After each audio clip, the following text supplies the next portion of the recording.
तो पिछले क्लास में हम लोग चैप्टर 1 पूरा खत्म कर लिए थे। आज चैप्टर 2 करेंगे। जितने भी न्यू स्टूडेंट्स हैं वो लोग को बता देते हैं कि आ, अभी हम लोग चैप्टर 1 टोटली खत्म कर लिए थे, और साथ साथ मैडम का वीडियोस भी है, प्लेलिस्ट पे ऑलरेडी मिल जाएगा आप लोगों को। चैप्टर 1 से पूरा मिल जाएगा। चैप्टर 1 और 2 दो ही वीडियो में हम लोग खत्म कर लिए थे। आज लेक्चर 1 है चैप्टर 2 का, जिसमें राज्य की परिभाषा के बारे में बताया गया है कि राज्य क्या होता है। राज्य के बारे में टोटली बताया जाएगा।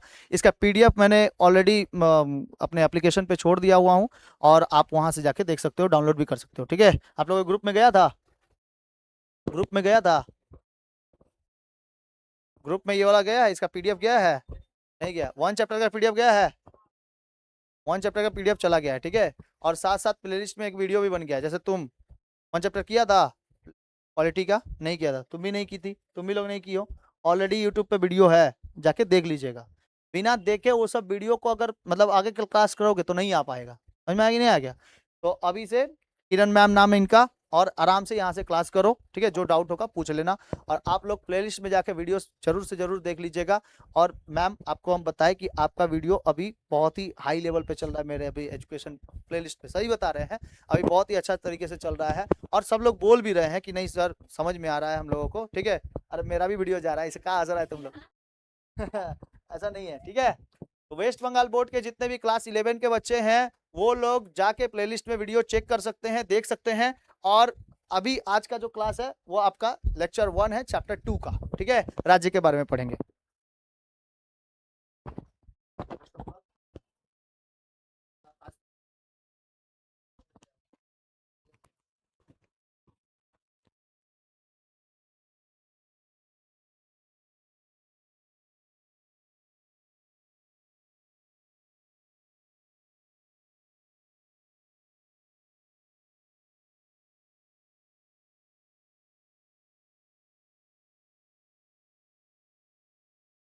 तो बस कॉल करती हूँ।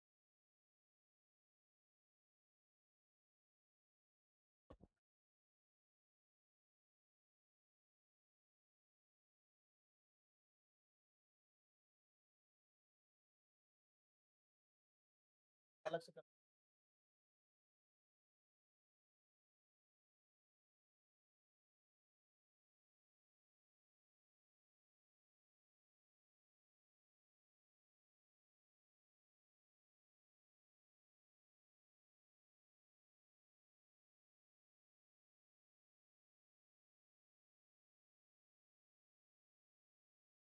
लग गया।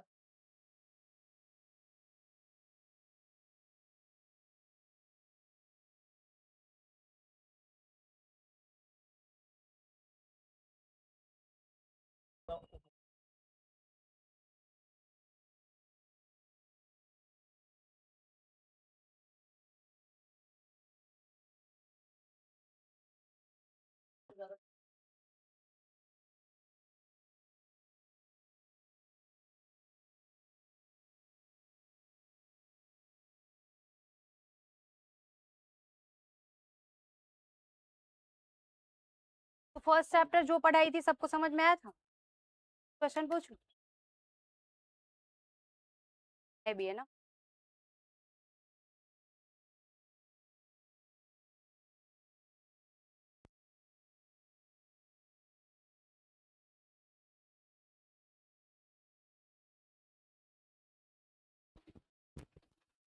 बताइए तो फादर ऑफ पॉलिटिक्स किसको बोलते हैं? कौन बता? और क्या क्या पढ़े थे? जो राजनीति विज्ञान की जो पुरानी विचारधारा थी, ठीक है, जो परंपरागत दृष्टिकोण के अनुसार राजनीति जो शास्त्र है किसे कहते हैं? कौन बताएगा? बताइए, किसे कहते हैं? बताइए। जिसमें राज्य और जो परंपरागत दृष्टिकोण थी उसमें क्या बोला गया था? किसमें हम लोग किस चीज का अध्ययन करते हैं? राज्य, सरकार और ये जो संस्था है ये तक ही सीमित थी। लेकिन नवीन दृष्टिकोण में हम लोगों ने क्या देखा कि मनुष्य का जो लोगों की जो राजनीतिक व्यवहार है, पॉलिटिकल बिहेवियर, वो आ गया था, ठीक है, नवीन दृष्टिकोण। ठीक है, खैर जिसको भी मतलब जो भी क्लास मिस किया आप में से किसी जो भी, वो लोग जाके वीडियोस देख लीजिए, ठीक है। आज हम लोग देखेंगे ये सेकंड चैप्टर, ठीक है, जो क्या है, state definition and character. State का डेफिनेशन है और इसका कैरेक्टरिस्टिक। स्टेट बोलते किसको है? स्टेट तो आप लोगों ने पढ़ा था ना कि स्टेट क्या है, मतलब बहुत सारे जो राजनीतिक विचारक हैं उन लोगों ने क्या बोला था कि राजनीति विज्ञान जो है राज्य का ही अध्ययन है। बहुत सारे लोगों ने बोला था, किसी ने बोला था कि वो बस सरकार का अध्ययन है, और किसी ने क्या बोला था कि राज्य और सरकार दोनों का अध्ययन है। तो बहुत सारे हम लोगों ने डेफिनेशंस पढ़ा था, अलग अलग विचारकों ने अलग अलग अपने मतों को प्रस्तुत किया था, ठीक है। आज हम लोग देखेंगे स्टेट के बारे में। ये देख लीजिए, स्टेट के बारे में जो है,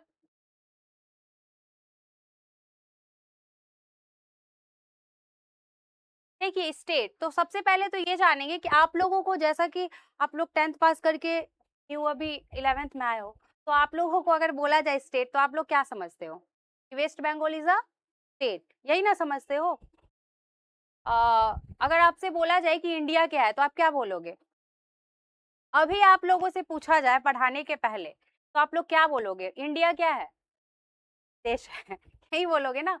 अच्छा, देखिए आज हम लोग जानेंगे कि इंडिया जो है राजनीति विज्ञान के अनुसार देश नहीं, क्या है, राज्य है, ठीक है। देखिए अगर राजनीति विज्ञान के अनुसार देखा जाए, जैसा कि हम लोगों ने पढ़ा था कि जो आप लोगों को बताई थी ना कि ग्रीक में जो एथेंस होता है, स्पार्टा जो होता है, जो नगर राज्य होता है, ठीक है, ये सब हम लोगों ने पढ़ा था कि नगर राज्यों में पहले क्या होता था, खुद की मतलब वो लोग स्वतंत्र, मतलब उन लोगों की खुद की एक अलग सरकार होती थी, खुद की शासन व्यवस्था होती थी। तो वो लोग, उन लोगों के पास क्या था, मतलब खुद का एक पावर था, खुद से शासन चलाते थे, ठीक है। अरे अरे क्या हुआ? ये देखिए, तो आज हम लोग पढ़ेंगे स्टेट के बारे में, ठीक है। राजनीति विज्ञान के अनुसार स्टेट बोलते किसको है, तो इसमें भी हम लोग देखेंगे ये चीज कि बहुत सारे जो राजनीतिक विचारक है उन लोगों ने बहुत सारी अलग अलग बातों को कहा है। किसी ने कहा है, मतलब अलग अलग परिभाषाएं दी है स्टेट को लेकर। तो देखिए यहाँ पे क्या है कि राजनीति विज्ञान के संपूर्ण अध्ययन का केंद्रीय बिंदु राज्य है। जैसा कि हम लोगों ने देखा था कि राज्य जो है क्या है, मतलब इम्पोर्टेंट रोल प्ले करता है, ठीक है। राजनीति विज्ञान हम लोगों ने देखा था ना कि मतलब जो कुछ भी हो रहा है, मतलब सरकार है या फिर जो शासन व्यवस्था हो रही है, चल रही है, वो सब राज्य के अंदर ही होता है ना। तो इसीलिए बोला जाता है कि राज्य क्या है, राजनीति विज्ञान के संपूर्ण अध्ययन का एक केंद्रीय बिंदु है, ठीक है, सेंट्रल पॉइंट है। ये देखिए, अगर यहाँ पे यही बोला गया कि अभी हम लोग बोलेंगे कि जैसे कि वेस्ट बंगाल एक राज्य है, ठीक है, बिहार एक राज्य है, राजस्थान एक राज्य है, ये सब। अच्छा, हरियाणा एक राज्य है, ये सब। यहाँ पे बोला जा रहा है कि सामान्य बोलचाल की भाषा में राज्य शब्द का प्रयोग किसी प्रांत जैसे कि पश्चिम बंगाल, बिहार के लिए कर दिया जाता है, परंतु राजनीति विज्ञान में राज्य का अर्थ संप्रभुता संपन्न राजनीतिक संगठन से है। अभी संप्रभुता क्या है ये आप लोगों में से बहुत लोगों को समझ में नहीं आया होगा, जाहिर सा बात है नहीं होगा। अच्छा कोई बात नहीं, मैं अभी इसको एक्सप्लेन। अच्छा, राज्य मानव समाज की सर्वोच्च और अनिवार्य संस्था है जो निश्चित भाग में शांति, सुव्यवस्था और विकास सुनिश्चित करती है। तो हम लोग थोड़ा समझ लेंगे।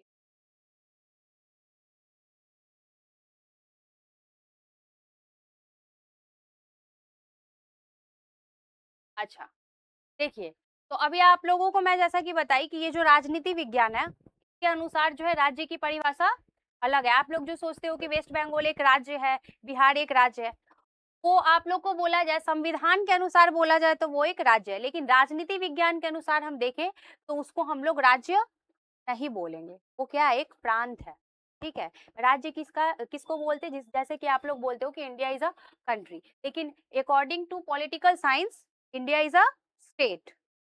कैसे, वो हम लोग यहाँ पे समझ लेंगे। तो सबसे पहले हम लोग देख लेंगे कि ये जो वर्ड है स्टेट, ये कहाँ से आया है, ठीक है, इसका ओरिजिन कहाँ से हुआ है। तो आप लोगों ने मैकियावेली नाम सुना होगा, सुना है कि नहीं सुना है? नहीं सुना।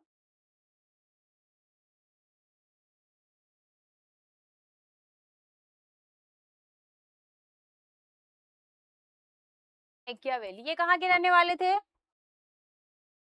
इटली। कहाँ के रहने वाले थे? आगे हम लोग पढ़ेंगे, क्या है शायद, अच्छा यहाँ पे दिया हुआ, सॉरी।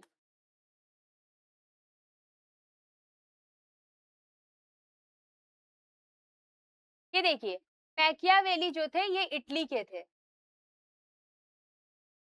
इटली के एक बोल सकते हैं कि विचारक थे, ठीक है। तो यहाँ पे देखिए इनकी एक प्रसिद्ध पुस्तक है द प्रिंस, ठीक है।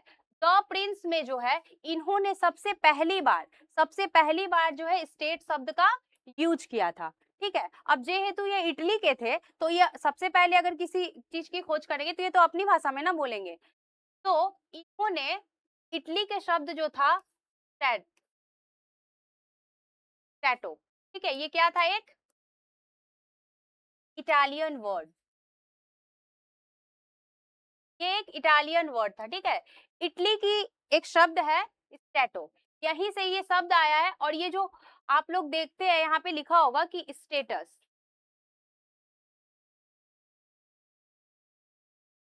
इसी का ये सॉरी,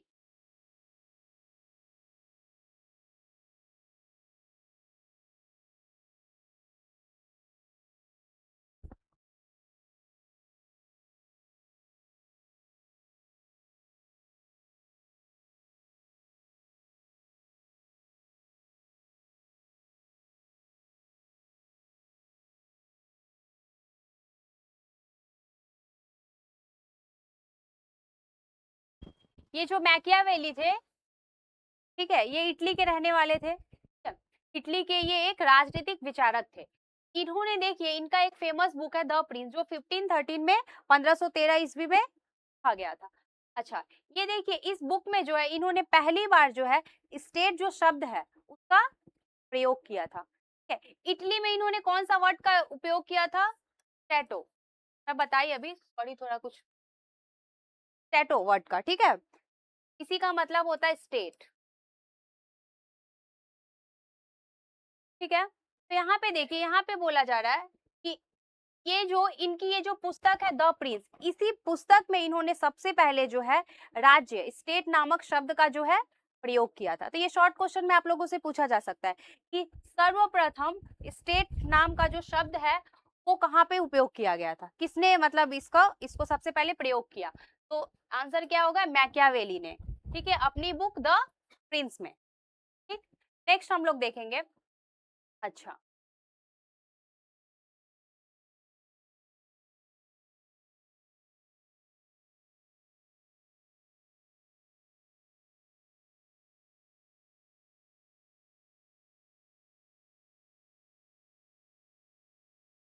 यहाँ पे देख लीजिए, यहाँ पे बोला गया है कि अंग्रेजी का स्टेट शब्द लैटिन भाषा के शब्द स्टेटस से, अच्छा, लैटिन भाषा में स्टेटस जो शब्द है इसी का इंग्लिश रूपांतरण है स्टेट, ठीक है। इसको इंग्लिश में ट्रांसलेट किया गया तो स्टेट आया, ये जो है लैटिन वर्ड स्टेटस से आया स्टेट।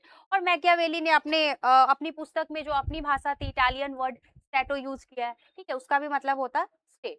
अच्छा, अब हम लोग देखेंगे, देखिए यहाँ पे राज्य की कुछ महत्वपूर्ण परिभाषा है। अच्छा देखिए, अभी देखेंगे हम लोग कि बहुत सारे ऐसे राजनीतिक विचारक है, राज्य को लेकर उन्होंने कैसी कैसी परिभाषाएं को परिभाषा दिया है, मतलब राज्य किसे कहते हैं उसके विषय में इन्होंने, मतलब इन लोगों ने क्या बोला है वो अभी हम लोग, ये देखिए यहाँ पे बोला गया है राज्य की महत्वपूर्ण परिभाषा है। अभी देखिए विभिन्न राजनीतिक विचारकों ने राज्य को अपने अपने दृष्टि परिभाषित किया है। परीक्षा की दृष्टि से प्रमुख विचारकों की प्रामाणिक परिभाषाएं निम्नलिखित तालिका में दी गई है, ठीक है। अच्छा, यहाँ पे देखिए जैसे कि एरिस्टोटल ने क्या बोला है? राज्य परिवारों और गांवों का एक ऐसा संगठन है जिसका उद्देश्य एक पूर्ण और आत्मनिर्भर जीवन की प्राप्ति है।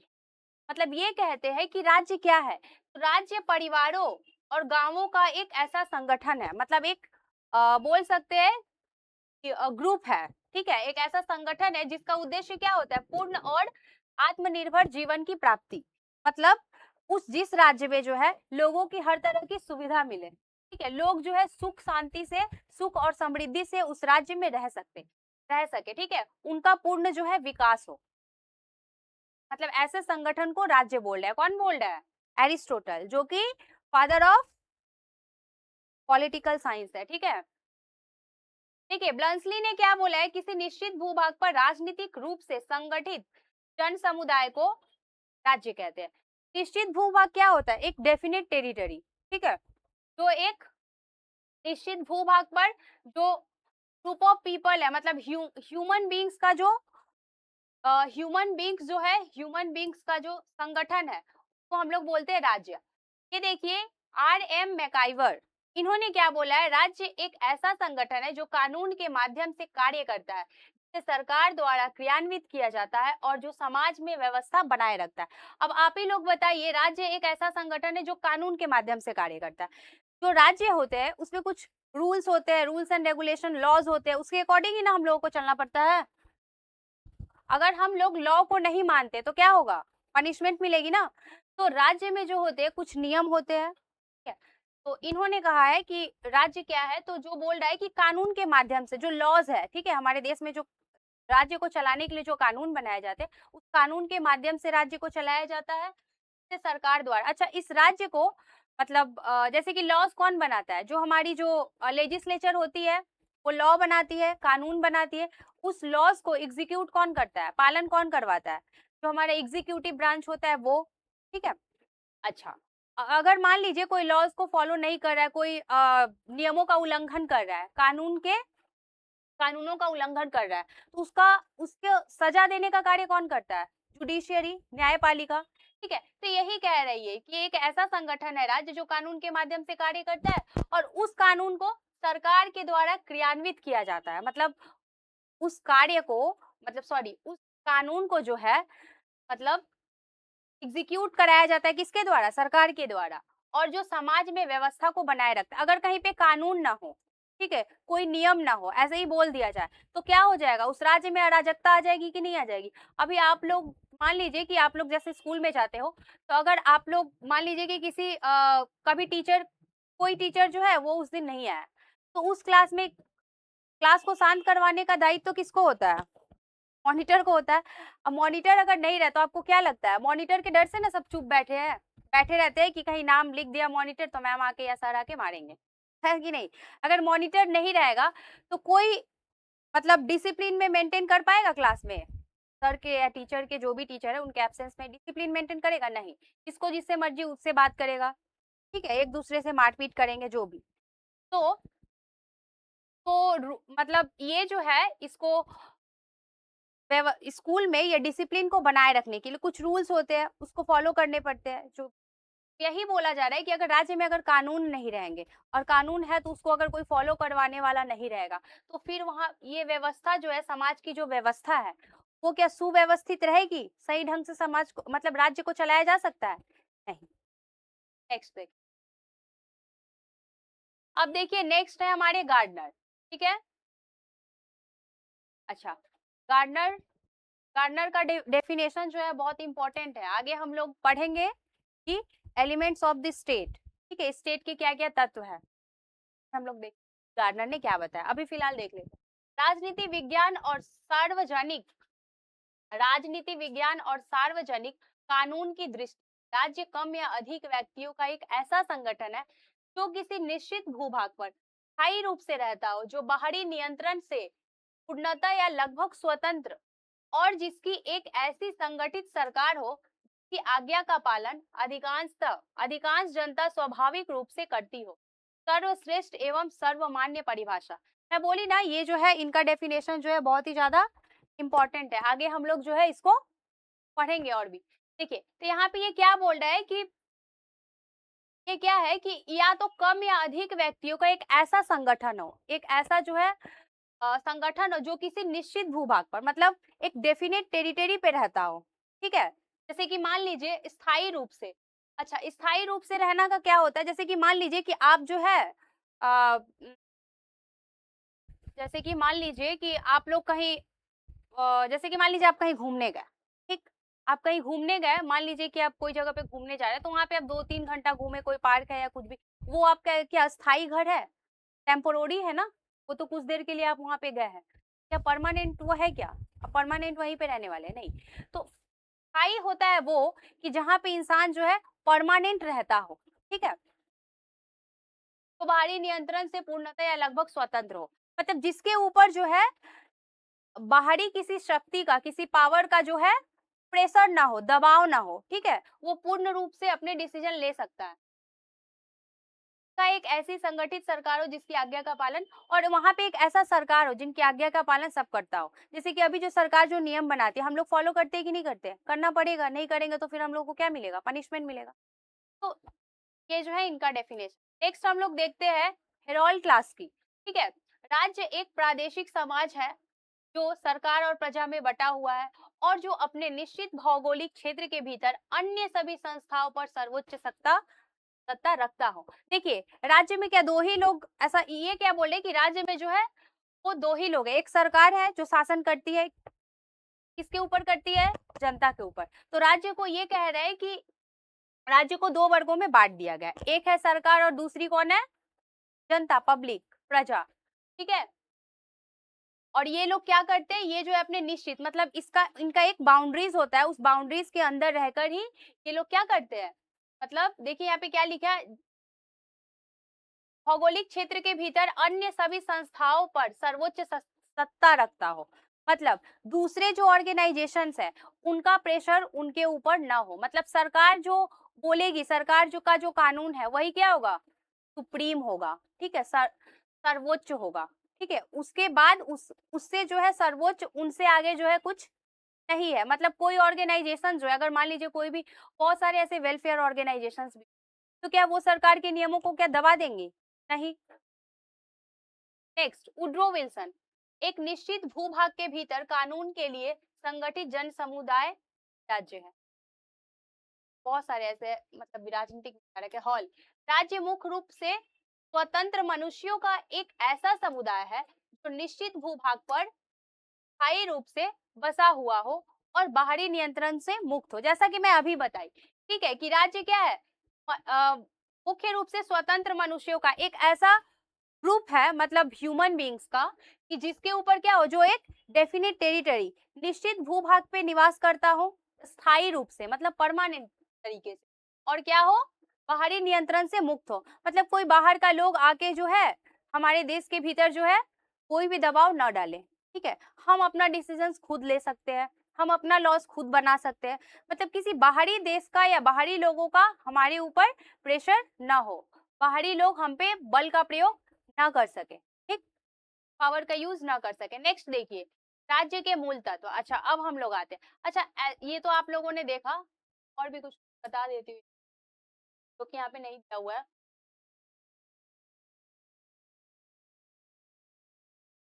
देखिए इतना हम लोगों ने पढ़ा, मतलब राज्य को जो है, राज्य की परिभाषा क्या है, बहुत सारे राजनीतिक विचारकों ने अपने अपने अनुसार बताया। अच्छा कार्ल मार्क्स का विचार क्या है, थोड़ा ये जान लीजिए, ये थोड़ा जान लेना चाहिए।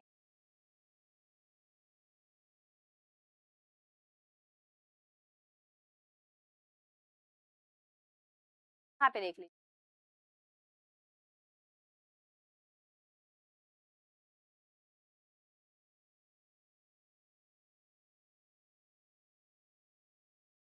Karl Marx. कार्ल मार्क्स का नाम सभी ने सुना होगा, है कि नहीं सुना? अब ये मत बोलिएगा कि नहीं सुने, तो ना आप लोग सब, ठीक है। कार्ल मार्क्स कहते हैं, इनका क्या मतलब, ये जो क्या कह रहे हैं, ये कह रहे हैं कि राज्य को जो है दो वर्गों में बांटा गया। ये कह रहे हैं कि राज्य क्या है, तो इनके अनुसार राज्य देखिए क्या है, ये बोलते हैं कि राज्य को जो है दो वर्गों में डिवाइड किया गया है। एक क्या होता है, कैपिटलिस्ट क्लास,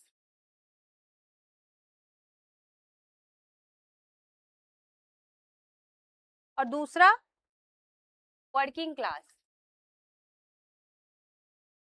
वर्किंग क्लास, ठीक है।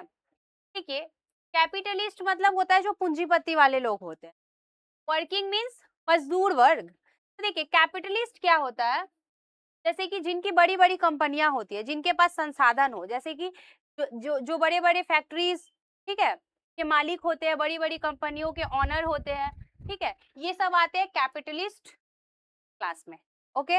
और उनके अंडर जो काम करते हैं, जो मजदूर वर्ग के लोग हैं, ठीक है, जैसे कि मान लीजिए कि जैसे कि ये जो जूट मिल है, कॉटन मिल है, ये जो सब इंडस्ट्री है, ये सब क्या है, इसके जो ऑनर है वो लोग आते हैं कैपिटलिस्ट क्लास में, और वहां पे जो लोग काम करते हैं, जो वर्कर्स है, जो मजदूर है, जो मजदूरी करते हैं, वो लोग किस में आएंगे? Working class. तो कार्ल मार्क्स कहते हैं कि इस पूरे समाज को दो भागों में बांटा गया है, एक कैपिटलिस्ट क्लास और दूसरा जो है वर्किंग क्लास। समझ रहे हैं ना? जैसे कि मान लीजिए कि अगर जूट मिल का जो ऑनर है वो किस में आ जाएगा? कैपिटलिस्ट क्लास में। ये पूंजीपति वाले लोग होते हैं, जैसे अडानी हो गया, अंबानी हो गया, ये सब क्या है? सब कैपिटलिस्ट है, ठीक है।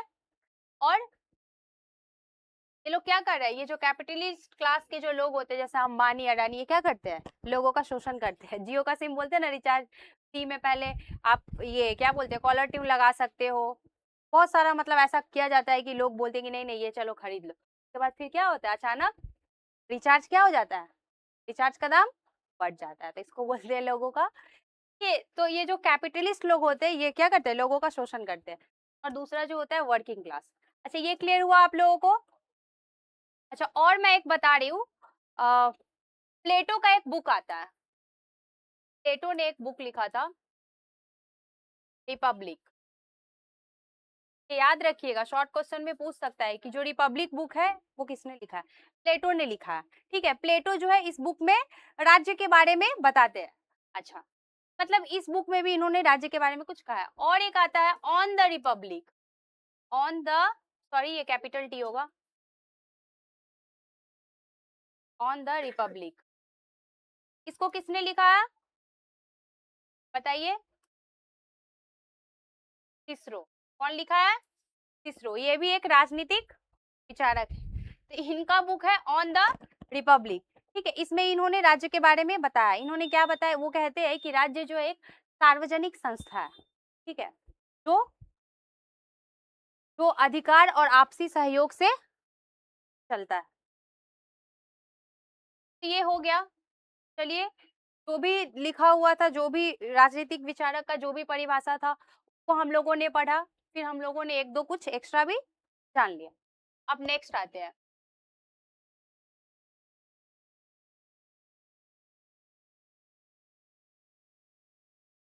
ये सब तो हम लोगों ने देखा ना। अच्छा, यहाँ पे देखिए, essential elements of state. State के तत्व, मतलब स्टेट जो है किन किन चीजों से मिलकर, किन किन तत्वों से मिलकर स्टेट बना है, इसको हम लोग देखेंगे। देखिए, तो यहाँ पे क्या लिखा गया है कि प्रोफेसर गार्डनर, मैं बताई थी ना कि प्रोफेसर गार्डनर फिर जो है आएंगे, उनका जो डेफिनेशन है वो बहुत ही इंपॉर्टेंट है। ये देखिए, प्रोफेसर गार्डनर और आधुनिक विचारकों के अनुसार राज्य के गठन के लिए चार मूल तत्व अत्यंत आवश्यक है। इनमें से किसी एक के अभाव में भी राज्य की कल्पना नहीं की जा सकती। इसके अतिरिक्त दो आधुनिक सहायक तत्व, आज्ञाकारिता और अंतरराष्ट्रीय मान्यता भी महत्वपूर्ण माने जाते हैं। अच्छा ठीक है, ये सब हम लोग अब इसको जो है मैं आप लोगों को एक्सप्लेन करके समझाऊंगी, ठीक है। सिर्फ ये पढ़ लेना है, डेफिनेशन याद कर लेना नहीं। मैं बार बार आप लोगों को एक ही बात बोलती हूँ कि जो यहाँ पे लिखा गया उसको क्या करना है? समझना है, समझ में आना चाहिए। चलिए, इसको मैं एक्सप्लेन करके आप लोगों को समझाती हूँ। देखिए, तो अभी हम लोग ये देखेंगे कि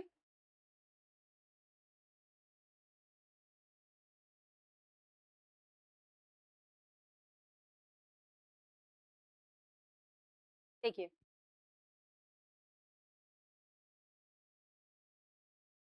ये देखिए, पहले तो हम लोग ये देखेंगे कि चार जो तत्व है, मतलब राज्य जो है किन किन तत्वों से मिलकर बना है। तो इसमें जो चार तत्व है वो बहुत ही ज्यादा क्या है? इंपॉर्टेंट है, ठीक है। उसमें से अगर कोई भी एक तत्व नहीं है तो वो राज्य नहीं हो सकता। राज्य के डेफिनेशन में चार तत्व आवश्यक है और उन चारों में से अगर कोई भी एक नहीं है तो उसको हम लोग राज्य नहीं बोलेंगे। अब इसको हम लोग समझेंगे। ये देखिए, फर्स्ट क्या है? पॉपुलेशन। सेकेंड टेरिटरी, वही डेफिनेट टेरिटरी, अभी अभी आप लोग पढ़ रहे थे ना कि निश्चित भूभाग, निश्चित भूभाग, यही टेरिटरी। तीसरा है गवर्नमेंट, चौथा है सॉवरेनिटी, ठीक है। अब एक एक करके हम लोग इसके बारे में पढ़ेंगे क्या है। ये देखिए, संप्रभुता को राज्य की आत्मा कहा जाता है। आगे हम लोग पढ़ेंगे क्या है तो बोला जाता है। अब देखिए, पॉपुलेशन, बताइए तो जनसंख्या के आधार पर सबसे अभी जनसंख्या पॉपुलेशन में नंबर 1 पे कौन सा कंट्री है? चाइना? नहीं, इंडिया है। सेकंड पे कौन है? चाइना। थर्ड नंबर पे कौन है? United state. याद रहेगा? अच्छा, देखिए पॉपुलेशन, यहाँ पे देखिए जैसा कि हम लोग यहाँ पे क्या देखिए, राज्य एक मानवीय संस्था है, अतः बिना मानव समुदाय के राज्य की स्थापना असंभव। जाहिर सा बात है, राज्य में लोग रहते हैं, अगर मनुष्य ही नहीं रहेंगे तो राज्य बनेगा? किसके मतलब लॉज जो बनाए जाएंगे किसके लिए बनाए जाएंगे, अगर लोग ही ना रहे तो? ठीक। तो अब देखिए यहाँ पे बोल रहा है कि राज्य क्या है, इसलिए क्या है, कैसा ऑर्गेनाइजेशन है, मानवीय संस्था है। ठीक है, मनुष्य समुदाय का एक संगठन है, मतलब संस्था है। अब देखिए यहाँ पे क्या बोल रहा है, प्लेटो ने एक आदर्श राज्य के लिए 5040 नागरिक बताए। देखिए ये कहता है, मतलब ये जो एलिमेंट में जो हमारा इसेंशियल एलिमेंट्स ऑफ स्टेट है उसमें से फर्स्ट आता है मेरा एक जनसंख्या। मतलब कहा जा रहा है कि जनसंख्या जो है हर एक राज्य में अलग अलग राजनीतिक विचारकों ने ये बताया है कि सबने अपने अपने अनुसार बताया है कि राज्य की जनसंख्या जो है कितनी होनी चाहिए। ठीक है। अच्छा, आप लोगों को मैं एक चीज बताती हूँ, क्लास में मैं बताई थी, इसे देख लीजिए। आप लोगों को याद है एथेंस और स्पार्टा सिटी, याद है कि नहीं? सिटी स्टेट, नगर राज्य। अच्छा, ये जो एथेंस, याद आया? एथेंस जो है मैं बताई थी, इसको नगर राज्य बोला जाता है। ये लोग एक छोटे छोटे शहर थे, इनकी खुद की शासन व्यवस्था थी और इसी को तो मतलब क्या बोला जाता था, नगर राज्य। ठीक है, तो देखिए पहले ऐसा माना जाता था कि जो राज्य होगी उसकी जनसंख्या जो है 10 to 12,000।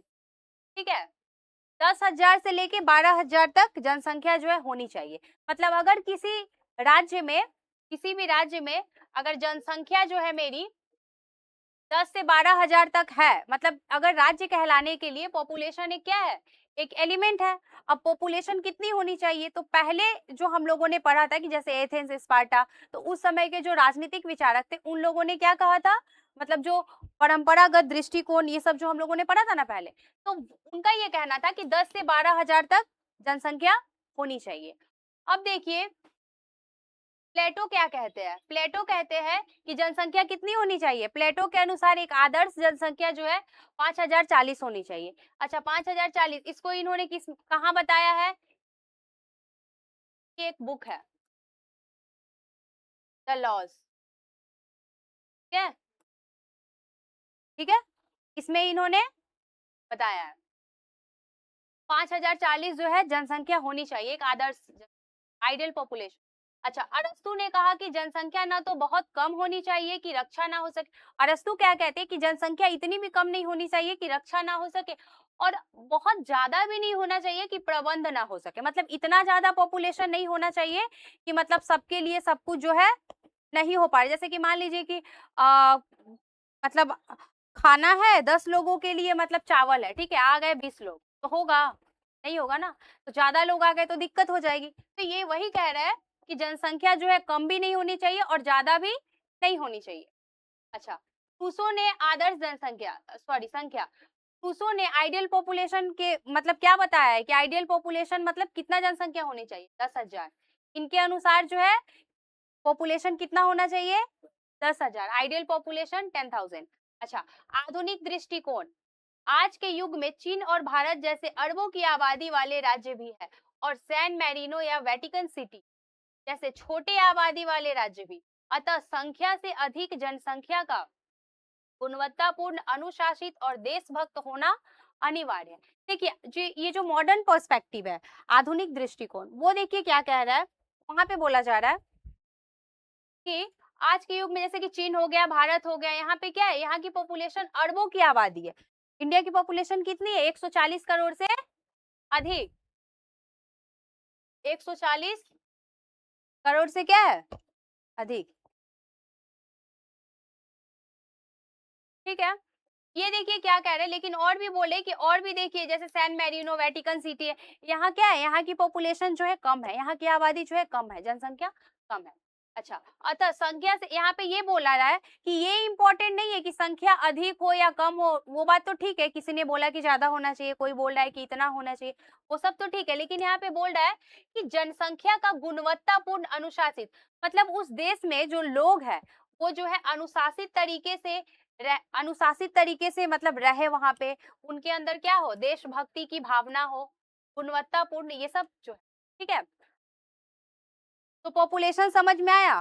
पॉपुलेशन क्या है, राज्य कहलाने के लिए 4 तत्वों का होना जरूरी है, उसमें से फर्स्ट क्या है, पॉपुलेशन।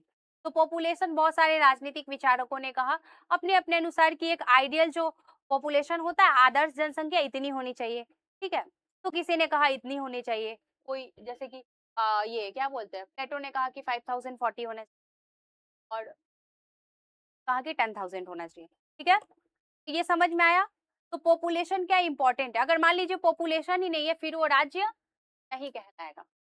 समझ में आया, पॉपुलेशन ही नहीं है तो काहे का राज्य, लॉज बनेंगे उनको फॉलो कौन करेगा, किसके ऊपर मतलब लॉज लागू होंगे, ठीक है। तो पॉपुलेशन जरूर। नेक्स्ट, अब देखिए नेक्स्ट जो दूसरा तत्व है वो क्या है, टेरिटरी, डेफिनेट टेरिटरी, निश्चित प्रदेश या भूभाग। अब देखिए राज्य के स्थायित्व के लिए एक निश्चित भौगोलिक सीमा का होना अनिवार्य है। बंजारे या घुमंतु कबीले राज्य नहीं कहला सकते क्योंकि उनका कोई निश्चित भूभाग नहीं होता। प्रदेश के अंतर्गत केवल भूमि ही नहीं बल्कि के अंतर्गत आने वाली नदियां, झीलें, प्रादेशिक समुद्र तट से 12 समुद्री मील तक और हवाई मार्ग, वायुमंडल भी। अच्छा, यहाँ पे देखिए, देखिए दूसरा जो एलिमेंट है राज्य की, जो दूसरी बच चुका है, ठीक है। राज्य का जो दूसरा तत्व है वो क्या है, टेरिटरी, ठीक है।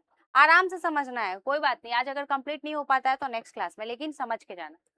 तो डेफिनेट टेरिटरी क्या है, यहाँ पे बोल रहा है कि राज्य के निर्माण के लिए एक निश्चित जो है भूभाग भी होना चाहिए, ठीक है। देखिए जैसे कि मान लीजिए कि इंडिया जो है, ठीक है, मैं ऐसे ही जस्ट समझाने के लिए ऐसे कर रही हूँ, ऐसे इंडिया का मैप गोल थोड़ी है, सॉरी, हाँ देखिए। तो ये मान लीजिए कि इंडिया है, तो इसकी एक निश्चित भूभाग है ना, एक बाउंड्रीज है ना कि यहाँ से यहाँ तक इसके अंदर जो है दिया है। तो ये वही बोल रहा है कि निश्चित भूभाग जो है होना चाहिए, ठीक है। एक डेफिनेट टेरिटरी होना चाहिए, उसी के अंदर ना सरकार की जो भी पावर होगी, जो भी वो लॉज बनाएंगे, ठीक है, जो भी पावर का यूज होगा वो definite with in the definite territory, वो निश्चित भूभाग के अंदर होगा। तो यही कहा जा रहा है कि राज्य कहलाने के लिए वहां पे क्या होना चाहिए, निश्चित भूभाग होना चाहिए, जहाँ पे लोग जो है स्थायी रूप से रहे। अगर मान लीजिए कि ये नहीं कि कोई आए फिर रहे फिर चलेगा, नहीं, मतलब उनका परमानेंट वहां पे वो रहना चाहिए, निश्चित मतलब स्थायी रूप से लोग वहां पे रहे, ठीक है। अच्छा, अब निश्चित टेरिटरी का मतलब क्या, बस जमीन की बात हो रही है, नहीं, इसके अंदर क्या आ जाते हैं, नदियां, झीलें, प्रादेशिक समुद्र, ठीक है, हवाई मार्ग, ये सब आ जाते हैं, ठीक। तो राज्य कहलाने के लिए डेफिनेट टेरिटरी भी होना जरूरी है। नेक्स्ट, ये देखिए गवर्नमेंट, सरकार, सरकार राज्य का व्यवहारिक या कार्यकारी अंग है। राज्य एक इनविजिबल, मैं आप लोगों को बताई थी ना, इनविजिबल मतलब क्या होता है और विजिबल मतलब, इनविजिबल मतलब जिसको हम लोग देख नहीं सकते, विजिबल मीन्स जिसको हम लोग देख सकते हैं। मैं बताई थी ना कि विजिबल क्या है, सरकार ना, सरकार को क्या हम लोग देख सकते हैं, राज्य को हम लोग देख सकते हैं क्या, नहीं ना। तो यहाँ पे बोला है कि राज्य एक क्या है, अमूर्त, इनविजिबल भावना है, जबकि सरकार जो है मूर्त मतलब विजिबल, इसको देख सकते हैं। सरकार ही राज्य की इच्छाओं को कानून का रूप देती है। हम लोग सरकार को वोट देते हैं, ठीक है, तो सरकार किसकी किनकी इच्छाओं के अनुसार काम करेगी, जनता की इच्छाओं के अनुसार ना। हाँ, देखते हैं, तो आज अगर मान लीजिए सरकार कोई ऐसा नियम बना देती है जो जनता को पसंद नहीं आती है, अब जनता क्या करने लगते हैं, उनका विरोध करने लगते हैं, तो सरकार को बाध्य होकर क्या करना पड़ता है, कानून में बदलाव लाना पड़ता है, या कानून को जो है मतलब नियम को जो है चेंज करना पड़ता है कि नहीं। तो सरकार को हम लोग क्या, सरकार को हम लोग चुनते हैं, तो सरकार किसके अनुसार काम करती है, जनता की इच्छा के अनुसार। तो वही यहाँ पे बोला जा रहा है कि सरकार जो है, सरकार जो है तीसरा जो है तत्व है राज्य का, ठीक है। तो यहाँ पे जो है सरकार ही जो है लोगों की इच्छाओं को, लोग जो चाहते हैं उनके अनुसार ही ना कानून बनते हैं, नियम बनते हैं। तो लोगों की इच्छाओं के अनुसार कानून बनाते हैं। तो लोगों की इच्छा को कानून का रूप कौन देते हैं? सरकार, ठीक। अच्छा, जैसे अभी आप लोग देख रहे होंगे, अभी अब वो न्यूज दिखा रहा है कि आप लोग देख रहे होंगे कॉकरोच जनता पार्टी, है कि नहीं सुने हैं?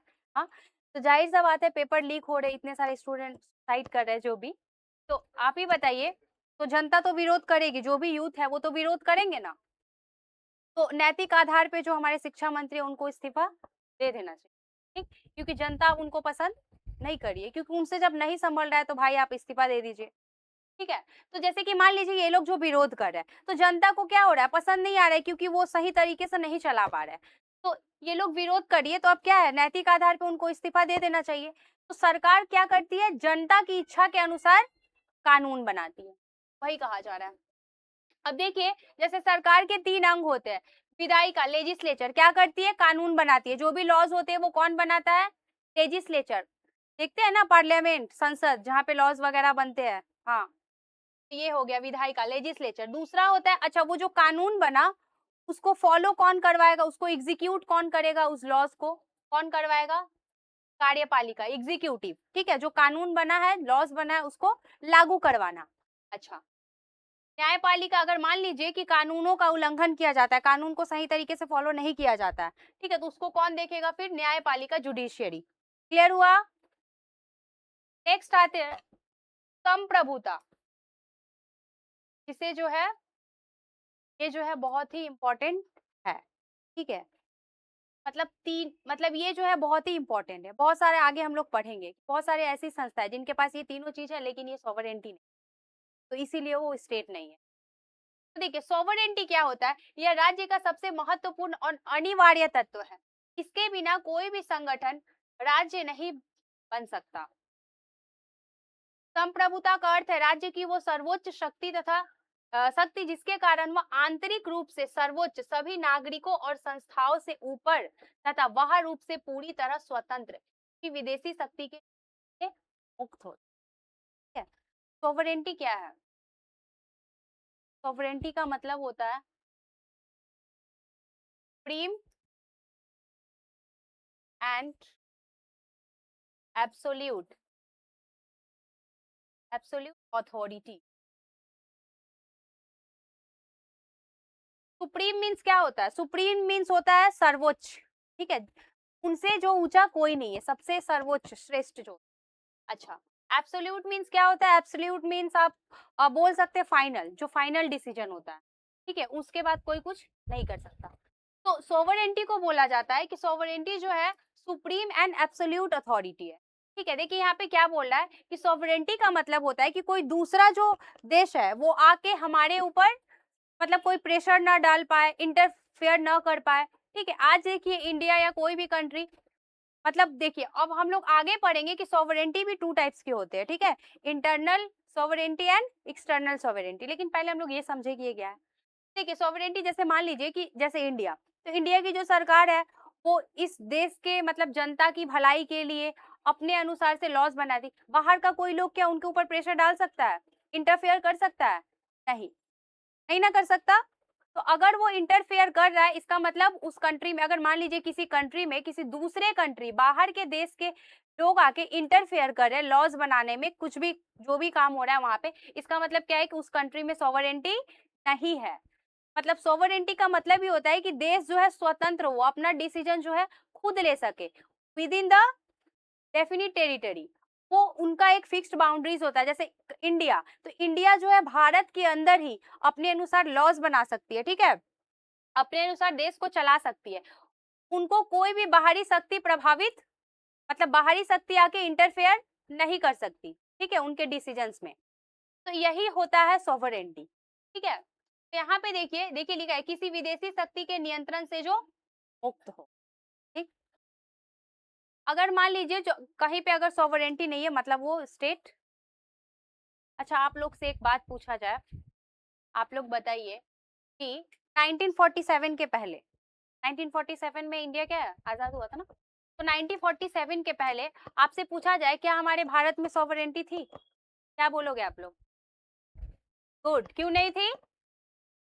क्योंकि जो भी डिसीजंस होते थे, जो भी सरकार चलाती थी, कौन चलाती थी? भारत के लोग। कौन चलाते थे? ब्रिटिशर्स। ठीक है, तो हम लोग बोल सकते हैं कि 1947 के पहले इंडिया में सॉवरेंटी थी? नहीं थी, क्योंकि हमारे डिसीजंस क्या होंगे, हमारे लॉज क्या होंगे, वो कौन डिसाइड करते थे? ब्रिटिश लोग। ठीक है, तो 1947 के पहले इंडिया में सॉवरेंटी आई। इससे पहले बोल सकते हैं कि इंडिया में सॉवरेंटी नहीं थी, संप्रभुता नहीं थी। क्लियर हुआ? तो संप्रभुता का मतलब होता है कि देखिए कि सरकार के पास सुप्रीम एंड एब्सोल्यूट अथॉरिटी हो। सुप्रीम मतलब सर्वोच्च, कहने का मतलब कि मान लीजिए कि सरकार सरकार जो है उनके पास सुप्रीम अथॉरिटी, मतलब उनके पास वो शक्ति है कि अगर उन्होंने कोई डिसीजन ले लिया तो छोटे मोटे जो संस्था है, देश के अंदर की बात बोल रही हूँ, देश के अंदर ही कोई उनके डिसीजन को कुछ नहीं कर सकते। ठीक है, एब्सोल्यूट मतलब वही फाइनल है। क्लियर हुआ? चलिए नेक्स्ट आए, नेक्स्ट पे अच्छा ये देखिए चार इंपॉर्टेंट है, चार जो है इंपॉर्टेंट है, वो लिखना ही लिखना है। ठीक है, ये दो देख लीजिए। आज्ञाकारिता, ओबीडियंस। आधुनिक राजनीतिक सिद्धांतों के अनुसार राज्य की सत्ता तभी बनी रह सकती है जब वहां की अधिकांश जनता सरकार के आदेशों और कानूनों का स्वाभाविक रूप से पालन करती हो। अच्छा, कुछ लॉज बन गया, अगर वहां की जनता उस लॉज को फॉलो नहीं कर रही है तो बताइए, तो ये जो राज्य है सुव्यवस्थित ढंग से चलेगी? तो यहाँ पे वही बोल रहा है कि बोला जा रहा है कि आधुनिक जो राजनीतिक सिद्धांत है, ठीक है, जो मॉडर्न पर्सपेक्टिव है, उसके अकॉर्डिंग जो है राज्य की सत्ता जो है तभी अच्छे तरीके से बनी रहेगी जब वहां की जनता क्या हो, वहां के रूल्स को फॉलो करे। जाहिर सा बात है कि स्कूल में भी, स्कूल को अगर बच्चे डिसिप्लिन मेंटेन ना करे, कुछ रूल्स एंड रेगुलेशन ना हो, स्कूल में डिसिप्लिन को मेंटेन न किया जाए तो वो स्कूल के अच्छे से चलेगी नहीं। ठीक है, क्लास में डिसिप्लिन मेंटेन न किया जाए तो आपस में क्या करेंगे आप लोग? झगड़ा करके एक दूसरे का माथा फोड़ देंगे, सर फोड़ देंगे है ना? तो किसी भी चीज को सुव्यवस्थित ढंग से, कोई भी संस्था हो, राज्य हो या कोई भी संस्था हो, एक एक स्कूल ही होता है तो वहां पे कुछ रूल्स एंड रेगुलेशंस होते हैं जिसको फॉलो करने पड़ते हैं सही ढंग से चलाने के लिए। ठीक है, या कोई भी मान लीजिए हॉस्पिटल है या कोई भी ऐसा ऑर्गेनाइजेशन है, कोई वेलफेयर ऑर्गेनाइजेशन है, कुछ भी, तो उसको जो है सही ढंग से चलाने के लिए कुछ रूल्स एंड रेगुलेशंस होते हैं, उसको फॉलो करने, और उसको जो है जनता हो, यहाँ वहाँ के जो मेंबर हो, जो लोग हो, उनको वो रूल्स एंड रेगुलेशंस को मान के चलना पड़ता है, तभी तो सुव्यवस्थित ढंग से चलेगी संस्था। ठीक है, अब देखिए इंटरनेशनल रिकॉग्निशन। वर्तमान वैश्विक संदर्भ में किसी नए राज्य को अन्य संप्रभु राज्यों द्वारा अंतरराष्ट्रीय समुदाय में राज्य के रूप में मान्यता प्राप्त होना व्यवहारिक रूप से आवश्यक है, जैसे संयुक्त राष्ट्र संघ की सदस्यता। ये यहाँ पे ये बोला जा रहा है कि मान लीजिए कि अभी अगर कोई नया राज्य बनता है, ठीक, अभी अगर कोई नया राज्य बनता है तो उसको जो है, जो अदर जो कंट्री है जिसके अंदर सॉवरेंटी है, ठीक है, जैसे ये देखिए जो ये मेरा संयुक्त राष्ट्र संघ है, ठीक है, संयुक्त राष्ट्र संघ जो है यूनाइटेड नेशन ऑर्गेनाइजेशन, इसमें जो है बहुत सारे कंट्रीज के मेंबर है ना, और सभी कंट्री में क्या है, सॉवरेंटी, संप्रभुता है, सभी अपने अपने डिसीजन जो है खुद ले सकते हैं। तो यहाँ पे ये बोला है कि अगर मान लीजिए कोई नया राज्य बढ़ता है तो उनको जो है मतलब इंटरनेशनल रिकॉग्निशन, अंतरराष्ट्रीय मान्यता प्राप्त होनी चाहिए। मान लीजिए कि यहाँ पे संयुक्त राष्ट्र संघ जो है, इनकी सदस्यता अगर मिलती है तो उनको एक इंटरनेशनल रिकॉग्निशन प्राप्त हो जाएगा कि हाँ ये एक राज्य है। ठीक है, ठीक है, देख लिए, ये समझ में आया। लेकिन मेन मेरा क्या इंपॉर्टेंट है, वो 4 एलिमेंट्स। ठीक है, नेक्स्ट देखिए संप्रभुता के प्रकार। अभी मैं बताई ना कि संप्रभुता 2 प्रकार के होते हैं, ठीक है, internal sovereignty and other is external sovereignty. देखिए अब हम लोग इसमें डिफरेंस देख लेंगे। संप्रभुता के प्रकार, आंतरिक एवं वह संप्रभुता की तुलना। अब देखिए संप्रभुता के 2 आयाम होते हैं, आंतरिक और बाह्य, दोनों का तुलनात्मक अध्ययन नीचे दिया गया है।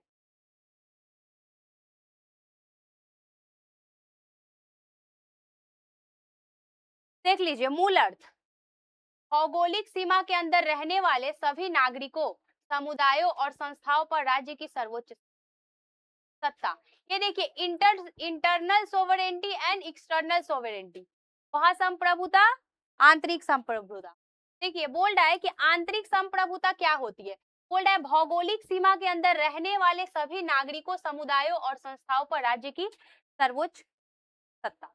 मतलब मान लीजिए इंडिया है, ठीक है, इंडिया की एक डेफिनिट टेरिटरी है, उसके बाहर दूसरा देश है, ठीक है, तो उस इंडिया के अंदर जो है सभी नागरिकों के ऊपर, यहाँ पे जितने भी ऑर्गेनाइजेशंस है, समुदाय मतलब हो गया जैसे कि बहुत सारे ऑर्गेनाइजेशंस है जो समाज सेवा करने के लिए बहुत सारे ऐसे होते हैं ना, वेलफेयर ऑर्गेनाइजेशन, एनजीओ वगैरह, वो सब जो हो गया, और संस्थाओं पर राज्य की सर्वोच्च संस्था हो, मतलब राज्य का जो क्या हो, अधिकार हो, सरकार का मतलब सॉरी, राज्य का क्या हो, अधिकार हो उन संस्थाओं के ऊपर, वहां के रहने वाले नागरिकों के ऊपर, डेफिनेट टेरिटरी के अंदर, ठीक है। इसको बोलते हैं हम लोग इंटरनल, मतलब with in the definite territory, ठीक है, मतलब अपने देश के अंदर जो है वो अधिकार, देश के अंदर के जो लोग हैं, नागरिक है, जो संस्था है, वो सबके ऊपर राज्य का क्या हो, अधिकार हो, तो वो हो गया इंटरनल सॉवरेनिटी।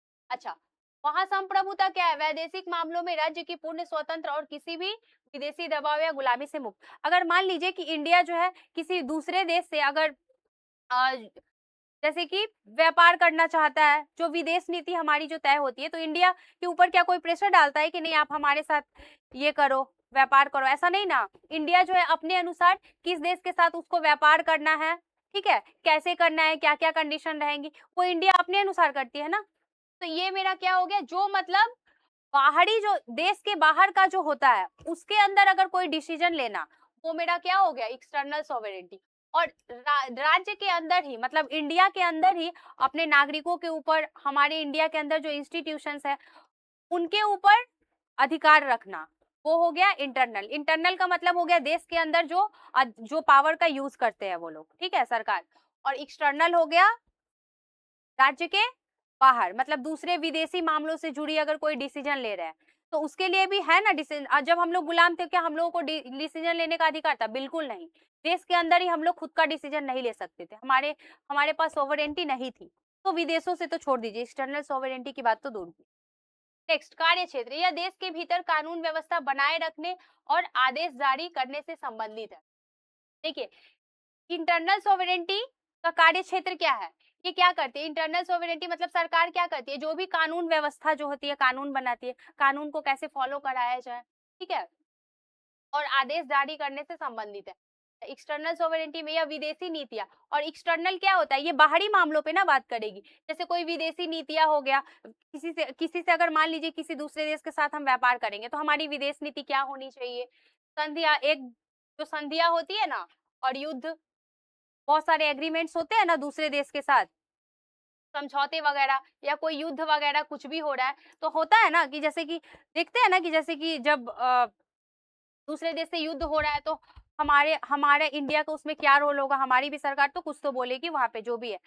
कहने का मतलब है कि ये सब भी तो डिसीजन ले सकती है कि नहीं, इंडिया भी ले सकती है ना। कोई भी कंट्री अगर कहीं पे युद्ध हो रहा है, तो उन सब मामलों में भी वो अपना डिसीजन खुद ले सकती है। तो ये हो गया, मतलब बाहरी देश के बाहर अगर जुड़ी, विदेशों से जुड़ी मामलों पे अगर कोई डिसीजन लिया जा रहा है, तो वो हो गया एक्सटर्नल सॉवरेनिटी। अच्छा, सीमाएं, सीमाएं क्या, एक्सटर्नल सॉवरेनिटी कहाँ तक सीमित है बताइए? देश के अंदर, राज्य के अंदर हम लोग कोई भी डिसीजन ले सकते हैं, कोई भी लॉस बना सकते हैं।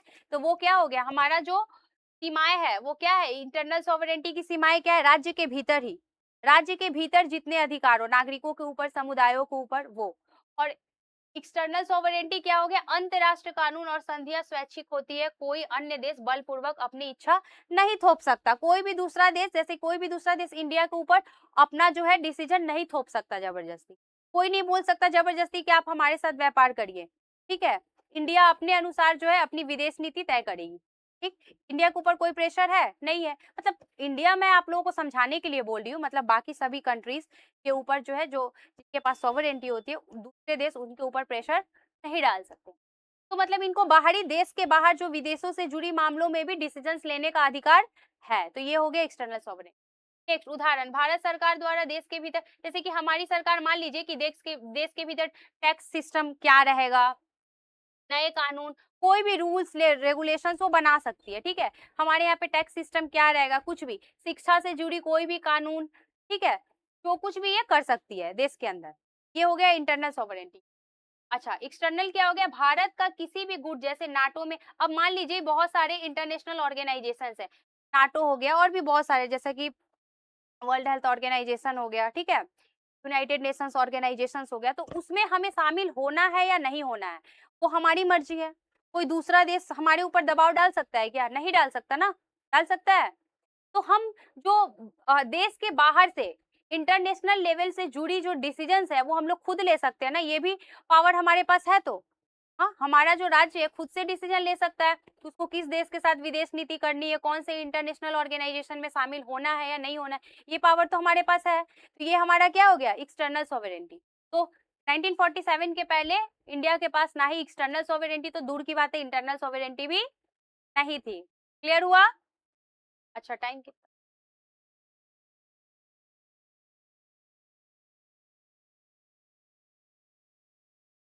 अब देखिए, राज्य और समाज में अंतर, differences between state and society.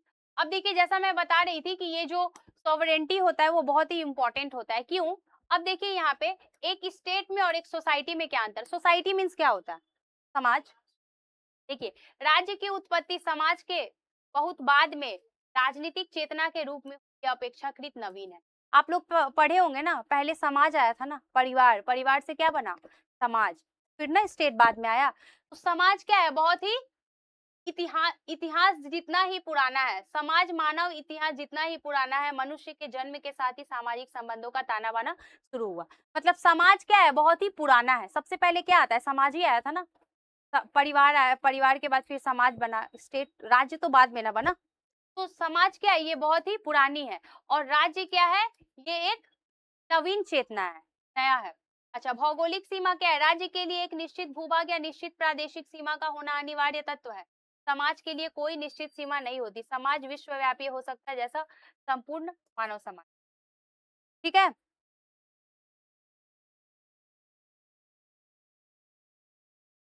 अब देख लीजिए, स्टेट एंड और भी है, प्रकृति। राज्य एक राजनीतिक संगठन है जो केवल बाहरी क्रियाकलापों को नियंत्रित करता है। स्टेट, अच्छा, समाज क्या बोले, समाज एक सामाजिक संगठन है जो मनुष्य के सामाजिक, नैतिक, सांस्कृतिक और आंतरिक संबंधों को छूता है। ठीक है, समाज तो होता है, समाज में सामाजिक, नैतिक, सांस्कृतिक और आंतरिक संबंधों को छूता है। फटाफट देख लीजिए, बहुत आसान है। संप्रभुता एवं दंड, राज्य के पास संप्रभुता होती है और कानून तोड़ने पर शारीरिक दंड या जेल भेजने का अधिकार होता है। अगर राज्य के लॉज हम लोग नहीं फॉलो करेंगे, कानून को नहीं मानेंगे, तो क्या है, राज्य के पास पावर है कि वो हमको सजा दे सकते हैं, जेल भेज सकती है। कोई अगर किसी का मर्डर कर देता है तो उसको वो क्या, फांसी की सजा दे सकते हैं। लेकिन समाज के पास है, अधिकार है ये? नहीं है। समाज के पास संप्रभुता नहीं होती। तो यही एक चीज है कि समाज के पास, देखिए, डेफिनेट टेरिटरी होता है। जैसे एक मान लीजिए कि एक स्कूल है, उसके पास डेफिनेट टेरिटरी है कि नहीं, मतलब एक स्कूल, वो जो एरिया तो है ना, पॉपुलेशन वहां पे क्या है, कुछ तो स्टूडेंट्स है, और सरकार जो बात आती है, तो मान लीजिए कि वहां के जो प्रिंसिपल है, हेड अथॉरिटी है वहां के, तो वो हो गया सरकार से तुलना कर दीजिए। जो डेफिनेट टेरिटरी है उसको स्कूल से तुलना कर दीजिए, और जो पॉपुलेशन वहां के जो स्टूडेंट्स है वो हो गए। लेकिन वहाँ उनके पास सॉवरेंटी है क्या, कोई भी डिसीजन ले लेने का? देखिए, यहाँ पे यही बोल रहा है कि जो समाज के पास सॉवरेंटी नहीं है, अगर हम कोई अगर नियम को भंग करते हैं, कानून का उल्लंघन करते हैं, तो सरकार हमें जेल भेज सकती है, सजा दे सकती है, लेकिन समाज हमें सजा नहीं दे सकता। बोलते हैं ना, कहीं पे अगर कुछ मारपीट हो जाती है तो बोलते हैं कि कानून को अपने हाथ में मत लो, कि हमारे पास वो राइट्स नहीं है कि हम फट से किसी को सजा दे दे, मार दे किसी को। क्लियर हुआ? अब देखिए, सदस्यता, एक व्यक्ति एक समय में एक ही राज्य का सदस्य हो सकता है।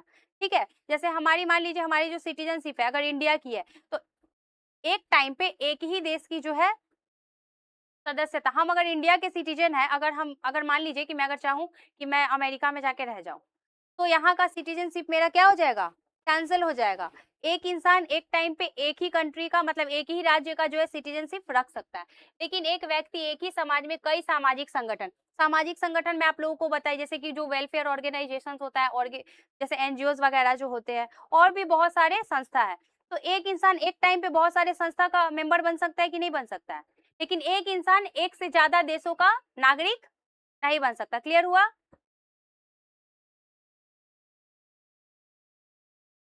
अच्छा, ये थोड़ा देख लीजिए, ये माइंड में आप लोग सेट कर लीजिए, ठीक है, फटाफट याद हो जाएगा ऐसे। स्टेट देखिए, स्टेट जो हम लोग पढ़े थे उसको एक शॉर्ट में देखिए। शाब्दिक अर्थ स्टेटस लैटिन वर्ड से आया है।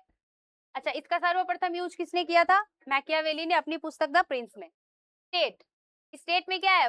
4 एलिमेंट्स ऑफ स्टेट इंपॉर्टेंट है, वो 6 आप लोगों ने पढ़ा, लेकिन इसमें 4 जो इंपॉर्टेंट है, पॉपुलेशन, डेफिनिट टेरिटरी, गवर्नमेंट और एक सोवरेन। स्टेट प्रमुख विचारक। अच्छा, हम लोग जो पढ़ रहे हैं ये जो 4 एलिमेंट है, किसने दिया था? गार्डनर ने, इसलिए गार्डनर की परिभाषा जो है सर्वश्रेष्ठ। अच्छा, अरस्तु, ये देख लेंगे। अच्छा, लास्ट की, राज्य में अंतर, हम लोगों ने अंतर देखा, समाज से अलग, सरकार से अलग।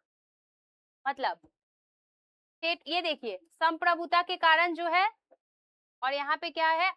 अमूर्त बनाम मूर्त। सरकार में हम लोगों ने क्या देखा कि सरकार जो है एक विजिबल है और राज्य क्या है? इनविजिबल। इसमें हम लोगों ने क्या देखा कि राज्य के पास क्या होता है? सॉवरेंटी होती है, जो समाज से उसको एक अलग बनाती है, क्योंकि डेफिनेट टेरिटरी, पॉपुलेशन और जो हमारा एक क्या था, गवर्नमेंट जो हम लोग बोलते हैं, वो तो मतलब जो सामाजिक संस्थाएं होती है उन लोगों के पास भी होता है, लेकिन उन लोगों के पास क्या नहीं होता? सॉवरेंटी नहीं होती है, जो राज्य के पास होती है। यही सॉवरेंटी जो है राज्य को जो है समाज से अलग बनाती है। क्लियर हुआ? नेक्स्ट देख लीजिए, वन लाइनर सम पॉइंट्स देख लीजिए थोड़ा। स्टेट शब्द का प्रयोग आधुनिक अर्थ में सबसे पहले किसने किया था? मैकियावेली। Very good. राज्य का सबसे महत्वपूर्ण और प्राण तत्व क्या है? सॉवरेंटी को माना गया ना। 1947 से पहले भारत एक राज्य नहीं था, क्योंकि उसके पास, अच्छा, सॉवरेंटी नहीं थी। और सॉवरेंटी क्या है? राज्य के 4 तत्वों में से एक सबसे अधिक महत्वपूर्ण तत्व है, जो इंडिया के पास नहीं थी बिफोर 1947। 1947 के पहले तब हम लोग इंडिया को एक राज्य नहीं बोल सकते। अच्छा, यूएनओ एक राज्य नहीं है, क्योंकि इसके पास अपनी संप्रभुता और निश्चित भूभाग नहीं है। नेक्स्ट, यह राज्यों का एक संगठन है, बहुत सारे राज्य क्या है के मेंबर है ना। अच्छा, सॉरी, ये क्या हो गया?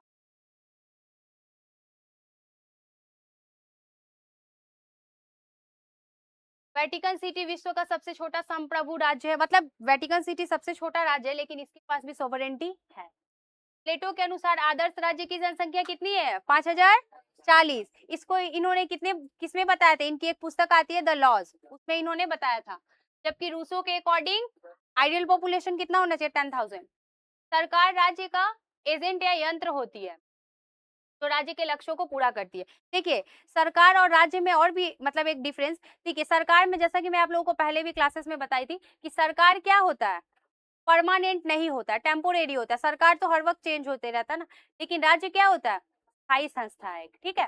राज्य जो है परमानेंट होता है, लेकिन सरकार जो है टेम्पोरेरी होता है, चेंज होते रहता है। अच्छा, थोड़ा सा हम लोग शॉर्ट क्वेश्चन देख लेंगे, ये देख लीजिए, बहुविकल्पीय प्रश्न, ठीक है, एग्जाम में आ सकता है, देख लीजिए, इंपॉर्टेंट है। आधुनिक संदर्भ में स्टेट शब्द का प्रयोग सर्वप्रथम किसने किया था? अच्छा, राजनीति विज्ञान का अंत और प्रारंभ राज्य के साथ होता है, किसने बताया था? बताइए, पहले भी पढ़ाई थी आप लोगों को, गार्डनर ने। याद आप लोग को रहता नहीं है। निम्नलिखित में से कौन सा राज्य अनिवार्य तत्व नहीं है? राष्ट्रीयता, राष्ट्रीयता एलिमेंट है क्या स्टेट का? No. अच्छा, राज्य का सबसे महत्वपूर्ण तत्व कौन सा है जिसे राज्य की आत्मा कहा जाता है? सॉवरेंटी। Very good. ये क्या हो रहा है? द प्रिंस पुस्तक के लेखक कौन है? Very good. अच्छा, प्लेटो ने अपने आदर्श राज्य के लिए कितनी जनसंख्या बताई है? प्लेटो ने 5040। Very good. रूसो के अनुसार, मजा आ रहा है? सब जो पढ़ा है आप लोगों ने वही है। 15 अगस्त 1947 के पहले भारत राज्य क्यों नहीं था?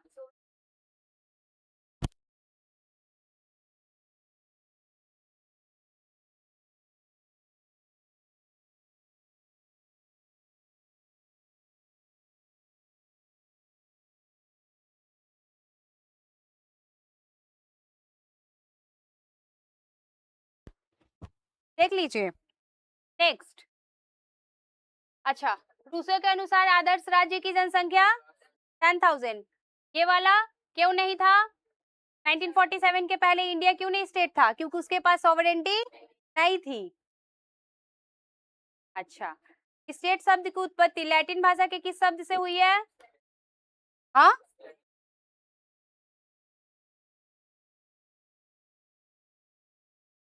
हाँ, गुड। राज्य परिवारों और गांवों का एक संघ है, किसने बोला था? एरिस्टोटल, अरस्तु। निम्नलिखित में से कौन सा एक राज्य का मूर्त तत्व है जो विजिबल है? विजिबल है, जिसको देख सकते हैं। हाँ, सरकार। वैदेशिक मामलों में पूर्ण स्वतंत्रता किस संप्रभुता का परिचायक है? एक्सटर्नल या internal sovereignty? Very good. UNO को राज्य क्यों नहीं माना जाता है? क्योंकि इसके पास सॉवरेंटी और डेफिनिट टेरिटरी नहीं है। अच्छा, राज्य की प्रादेशिक जल समुद्र तट से कितने समुद्री मील तक है? 12। समाज और राज्य में कौन प्राचीनतर है, कौन पुराना है? वेरी गुड, समझ समझ के आंसर करिए। ठीक है। वेस्ट बंगाल, पश्चिम बंगाल राजनीति विज्ञान की दृष्टि से क्या है? राज्य है। अभी अभी हम लोगों ने पढ़ा ना, राज्य राजनीति विज्ञान के अनुसार राज्य किसको बोलते हैं? जिसको आप लोग इंडिया कंट्री कंट्री बोल रहे थे तब से, अब आप लोग सीख गए कि इंडिया क्या है? India is a state according to the political science. तो अभी क्या है? वेस्ट बंगाल आप लोगों ने पढ़ लिया, तो अब राजनीति विज्ञान के अनुसार वेस्ट बंगाल एक राज्य नहीं है, क्या है? एक प्रांत है। मतलब इसको हम बोल सकते हैं कि एक पार्ट है राज्य का। सरकार के कितने अंग है? 3। कानून बनाने वाले सरकारी अंग, कानून कौन बनाते हैं? लेजिस्लेचर, विधानपालिका, विधायिका। अच्छा, राज्य एक प्रादेशिक समाज है, सरकार और प्रजा में बटा हुआ है, किसने बोला था? लास्की। राज्य सीमाओं के भीतर रहने वाले सभी संगठनों पर राज्य का नियंत्रण किस शक्ति के कारण होता है? आंतरिक संप्रभुता। निम्नलिखित में से किसके पास कानून तोड़ने पर अनिवार्य और बलपूर्वक दंड देने की शक्ति है? राज्य के पास। राजनीति विज्ञान में पोलिस शब्द का क्या अर्थ है? पोलिस शब्द का अर्थ नगर राज्य। गार्डनर के अनुसार राज्य के कितने तत्व है? 4। समाज का क्षेत्र राज्य की तुलना में कैसा है? समाज क्या है? एक छोटा सा पार्ट है, व्यापक और विस्तृत। अच्छा, एक व्यक्ति एक समय में कितने राज्यों का नागरिक हो सकता है? 1। निम्नलिखित में से अमूर्त इनविजिबल कौन सा है? Invisible state. स्वभावतः आज्ञाकारिता किसके प्रति होती है? राज्य के कानूनों और सरकार के प्रति। किसी नए राज्य को वैश्विक मंच पर कार्य करने के लिए क्या आवश्यक होना चाहिए? International recognition. स्टेट शब्द का प्रयोग मैकियावेली ने किस पुस्तक में किया था? The Prince. कब लिखा गया था? 13। आधुनिक काल में राज्य का अनिवार्य और सबसे मुख्य लक्षण निम्नलिखित में से कौन सा है? संप्रभुता। ठीक है, हो गया। आज के लिए इतना ही। समझ में आया? ठीक है।